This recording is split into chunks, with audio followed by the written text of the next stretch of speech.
디모데후서 4장 1절부터 8절까지 말씀 한 절씩 교독하겠습니다. 하나님 앞과 살아있는 자와 죽은 자를 심판하실 그리스도 예수 앞에서 그가 나타나실 것과 그의 나라를 두고 엄히 명하노니 너는 말씀을 전파하라. 때를 얻든지 못 얻든지 항상 힘쓰라. 범사의 오래 참음과 가르침으로 경책하며 경계하며 권하라. 때가 이르니 사람이 바른 교훈을 받지 아니하며 귀가 가려워서 자기의 사욕을 따를 스승을 많이 두고 또 그 귀를 진리에서 돌이켜 허탄한 이야기를 따르리라. 그러나 너는 모든 일에 신중하여 고난을 받으며 전도자의 일을 하며 내 직무를 다하라. 전제와 같이 내가 벌써 부어지고 나의 떠날 시각이 가까웠도다. 나는 선한 싸움을 싸우고 나의 달려갈 길을 마치고 믿음을 지켰으니 이제 후로는 나를 위하여 의의 면류관이 예비되었으므로 주 곧 의로우신 재판장이 그날에 내게 주실 것이며 내게만 아니라 주의 나타나심을 사모하는 모든 자에게도니라. 아멘. 사도 바울은 인생의 이제 마지막에 본인이 도달했다라고 하는 것을 알고 있습니다. 지금 사도 바울이 처해 있는 그러한 상황을 한번 떠올려 보면 로마의 감옥에 갇혀 있으면서 계속해서 법정에 서게 됩니다. 그리고 오늘 디모데후서 후반부 오늘 본문 뒤에 보게 되면 그 변론을 함에 있어서 홀로 그것을 감당하는 그러한 모습을 말합니다. 그러니까 홀로 이 로마의 법정에서 변론하는데 자기 자신을 변호하는 것이 아니라 그리스도의 복음을 대변하는, 전하는 그러한 모습으로 이 바울이 서 있습니다. 그러면서 자신의 영적인 아들이자 목회자인 디모데에게 오늘 말씀을 여러 가지 명령형의 그러한 동사들을 사용하여서 이러한 삶을 살아라, 그렇게 강조합니다. 눈에 분명하게 들어오고 오늘 본문에서 가장 중요하다고 할 수 있는 구절이 2절 말씀에 이렇게 나옵니다. 너는 말씀을 전파하라. 너는 말씀을 전파하라. 1차적으로는 디모데에게 말하는 것이지만 이 말씀은 말세를 살아가는, 이 고통의 때를 살아가는 그리스도인 우리 모두에게 주어진 말씀인 줄로 믿습니다. 너는 말씀을 전파하라. 사도 바울이 디모데에게 너는 말씀을 전파하는데 이것을 그냥 가볍게 말하는 것이 아니라 굉장히 엄중히 이것을 말합니다. 그래서 1절 말씀 보면 끝부분에 이렇게 있습니다. 엄히 명하노니, 그냥 말하는 것이 아닙니다. 엄하게, 분명하게 너가 꼭 기억해야 된다. 그리고 너가 지켜야 된다. 그 말이 뭐냐면 너는 말씀을 전파하라. 그러면서 1절 보면 엄히 명하노니 라고 할 때 누구 앞에서 이와 같이 엄히 명하는지를 말합니다. 1절 맨 앞부분에 보면 하나님 앞에서 엄히 명하고 있습니다. 또 누구 앞에서 엄히 명하고 있냐면 살아있는 자와 죽은 자를 심판하실 그리스도 예수 앞에서, 하나님 앞과 심판주 되시는 예수 그리스도 앞에서 너에게 엄히 명한다. 그리스도가 나타나실 것과 그의 나라를 두고, 하나님 나라, 그 나라를 두고 내게 엄히 명한다. 그러니까 굉장히 중요하게 사도 바울이 생각하는 겁니다. 디모데후서 이것도 이제 마지막 마무리를 짓는데 이 마지막 마무리를 지으면서 엄히 아주 중요하게 유언 중에 유언처럼 남기는 것이 오늘 이 말씀입니다. 너는 말씀을 전파하라. 그러면서 우리가 잘 아는 유명한 말씀을 2절 뒷부분에 이렇게 말합니다. 때를 얻든지 못 얻든지 항상 힘쓰라. 때를 얻든지 못 얻든지, 오늘날 이 코로나 팬데믹 이 상황에서 때를 못 얻는 그러한 상황이 계속 지속되고 있습니다. 마음껏 모여서 예배하기도 참 쉽지 않은 이러한 시기에 복음을 전파하는 것은, 복음을 전하는 것은 더 어렵게 느껴집니다. 아마 지금은 시기가 아니야, 이런 생각을 하기가 쉽습니다. 그런데 지금 바울은 뭐라고 말하냐면 때를 얻든지 못 얻든지, 사도 바울은 누구보다 자유를 박탈당한 그 감옥 안에 갇혀 있습니다. 그리고 그 사람들을 자유롭게 만날 수 있는 그러한 상황이 아닙니다. 누구보다 사도 바울이 복음을 전하기 좋은 때가 아니라 복음을 전하기 어려운 때, 사람들도 만나기 어려운 때, 그러한 때에 힘써 할 수 있는 방법들을 동원하여 대면하여 또 서신을 써보내는 비대면을 통하여 복음을 전하는 삶을 살았습니다. 그러면서 이 디모데에게 때를 얻든지 못 얻든지, 그러니까 복음을 전하는 때는 정해져 있지가 않습니다. 항상 늘 언제나 우리가 할 수 있는 대로 힘써 하나님을 의지하면서 복음은 전해야 될 줄로 믿습니다.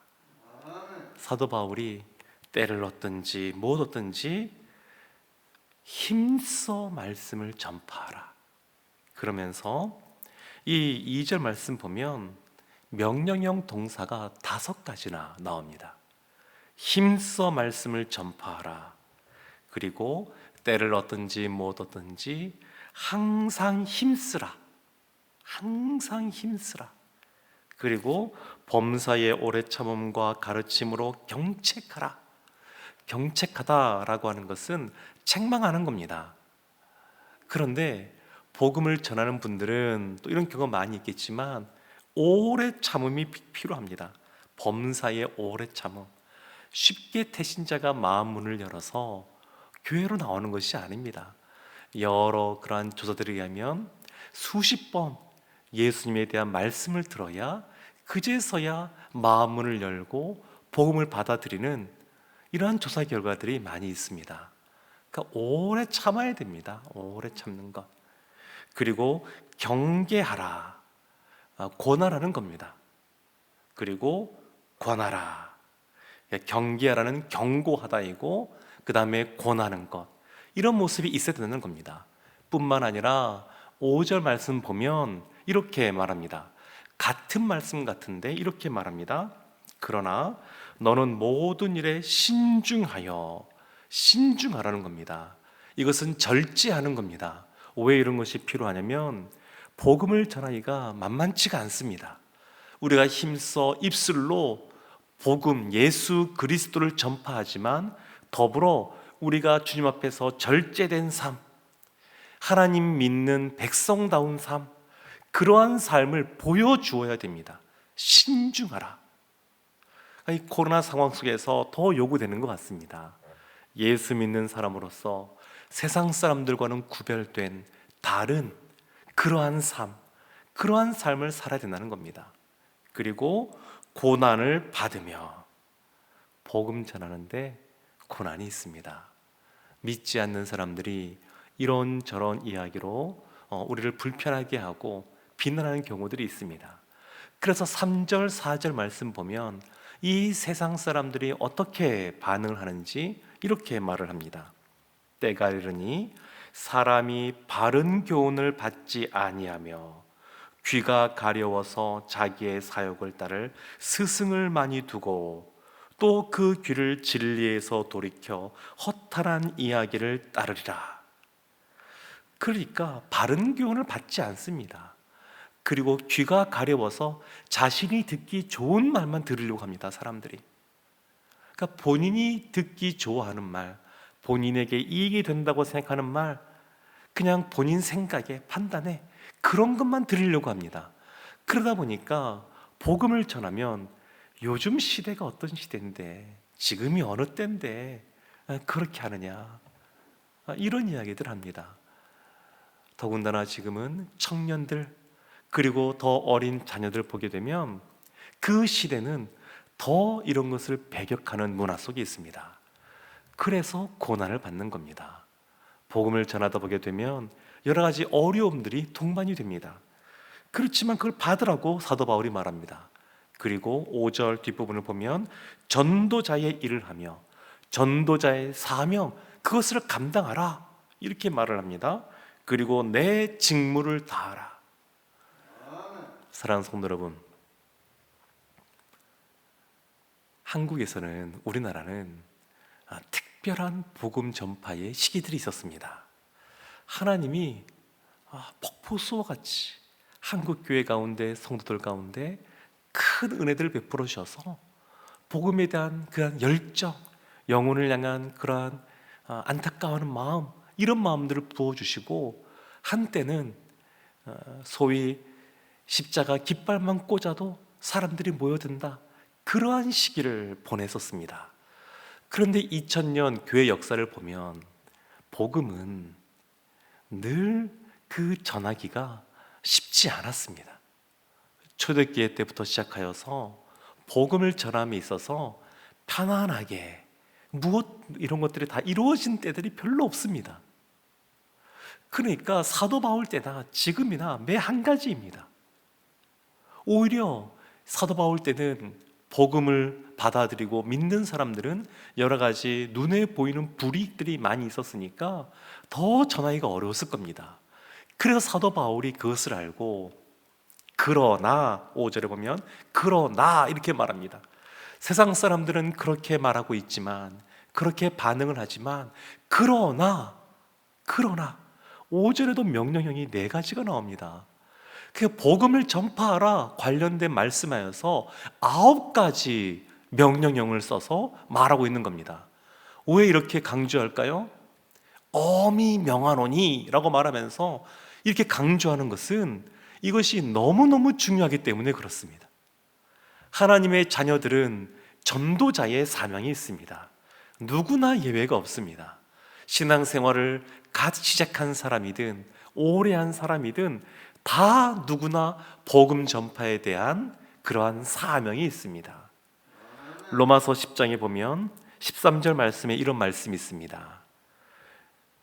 누구든지 주의 이름을 부르는 자는 구원을 받으리라. 그런즉 그들이 믿지 아니하는 이를 어찌 부르리요? 듣지 못한 이를 어찌 믿으리요? 전파하는 자가 없이 어찌 들으리요? 보내심을 받지 아니하였으면 어찌 전파하리요? 주의 이름을 부르는 자는 구원을 얻는데, 그 구원을 얻으려면 들어야 된다는 겁니다. 믿음은 들음에서 나는 것처럼, 그냥 들으려면 누군가 전파하는 사람이 있어야 된다. 보내심 받은 사람, 그 사람이 전파해야 되고, 그래야 그 복음을 듣고 믿음을 갖고 구원받은 자가 된다, 이렇게 말을 하고 있습니다. 사랑하는 성도 여러분, 하나님은 우리 모두를 복음을 전파하는 전도자의 사명을 주신 줄로 믿습니다. 이와 같은 삶을 살아갈 때 하나님이 주시는 은혜가 있습니다. 로마서 10장 15절 보면 이렇게 말합니다. 그들을 향하여 아름답도다 좋은 소식을 전하는 자들의 발이여. 복음 전하는 삶을 살아가면 주님 앞에서 아름다운 그러한 삶을 살아가는 겁니다. 그래서 사도 바울도 6절부터 8절까지 말씀 보면 마치 이제 고별하면서 마지막 설교하는 것처럼 말을 하는데, 여기에도 복음 전하는 자가 누리게 될 은혜에 대해서 말하고 있습니다. 6절 말씀 보면 전제와 같이 내가 벌써 부어지고 나의 떠날 시각이 가까웠도다. 전제라고 하는 것은 하나님께 제사를 드릴 때 마지막에 포도주를 좀 이렇게 붓는 것이 있습니다. 제물에. 그러면 아름다운 향기가 쫙 퍼지게 되는데 그것이 전제입니다. 예수님이 십자가에서 모든 피를 쏟으셨듯이, 예수님이 마지막에 그렇게 모든 피를 쏟으셨듯이 사도 바울이 자신도 이제 마지막 때가 되어서 마치 포도주를 붓듯이 예수님이 모든 피를 흘리듯이 본인도 그와 같이 되었다는 겁니다. 전제와 같이 내가 벌써 부어졌다. 내가 이제 하나님께 갈 때가 가까이 왔다. 그러니까 이때부터 이미 보면 순교를 각오하고 있는 것을 볼 수 있습니다. 로마의 황제의 그 손아귀에서 벗어나지 못하고 결국 이곳에서, 이 땅에서 예수님이 그랬던 것처럼 나도 그 길을 걸어갈 것이다, 이런 것들을 보여주고 있습니다. 7절 말씀에 자신의 삶을 돌이켜보면서 사도 바울이 이렇게 말합니다. 나는 선한 싸움을 싸우고 나의 달려갈 길을 마치고 믿음을 지켰으니. 선한 싸움, 선한 싸움, 하나님이 기뻐하시고 좋아하시는 그러한 선한 싸움, 주님이 주신 그 사명을 끝까지 감당하는 선한 싸움, 그것을 싸웠다. 아주 그냥 열정적으로 삶을 살아간 겁니다. 싸웠습니다. 그리고 마치고, 그리고 지켰습니다. 이 단어들을 보면 이 현재 완료형이라 그래서 이전부터 지금까지 싸우고 있다는 겁니다. 사도 바울이 오래전부터 다메섹으로 가던 그 길에서 부활하신 예수를 만난 이후에 선한 싸움을 싸우고 그리고 마치고 지키는 삶을 지금 전제와 같이 부어지는 그 순간까지 계속해서 그 일을 행해오고 있습니다. 그래서 확신이 있습니다. 8절 말씀이 이렇게 말합니다. 이제 후로는 나를 위하여 의의 면류관이 예비되었으므로 주 곧 의로우신 재판장이 그날에 내게 주실 것이며, 의의 면류관이 나에게 주어질 것이다 라는 겁니다. 사랑하는 성도 여러분, 주님은 심판주이시면서 의로우신 재판장이십니다. 의로우십니다. 그래서 우리가 힘써 선한 싸움을 싸우고 믿음을 또 지키고 또 마치는 그 순간에 하나님께서 우리에게 의의 면류관을 주실 줄로 믿습니다. 우리에게 소망이 되는 말씀은 사도 바울이 8절 끝부분에 이렇게 말합니다. 이것을 내게 주실 것이며 내게만 아니라 주의 나타나심을 사모하는 모든 자에게 도니라. 바알뿐만 아니라 주님을 사모하는 사람들, 주님의 재림을 온전히 바라는 사람들, 그리스도의 그 복음을 힘써 전하는 전도자의 삶을 살아간 사람들, 그들에게 하나님이 주시는 의의 면류관이 있을 줄로 믿습니다. 사랑하는 성도 여러분, 우리도 사도 바울처럼 엄중히 명하노니 너는 말씀을 전파하라, 이 말씀 붙잡고 우리도 전도자의 사명, 때를 얻든지 못 얻든지, 지금이 코로나 상황이라 그래서 예외가 아닙니다. 지금이 형편이라 그래서 예외가 아닙니다. 사도 바울이 대면하여 법정에서 이방인들에게 복음을 전파하였고 또 비대면으로 서신을 써서 복음을 전파했던 것처럼 우리도 할 수 있는 방법을 다하여 대면하여 또 비대면으로 복음을 전하는 삶을 살아가면 하나님이 우리에게 잘했다, 아름다운 발이여 라고 칭찬해 주시고 우리에게 의의 면류관 주실 줄로 믿습니다. 끝까지 사도 바울처럼 주님이 부르시는 삶의 계획 속에 그 목적을 이루어갔던 것처럼 우리도 끝까지 사명을 감당하는 하나님의 마음을 기쁘게 해드리는 하나님의 자녀들 다 되시기를 주님의 이름으로 축원합니다. 아멘.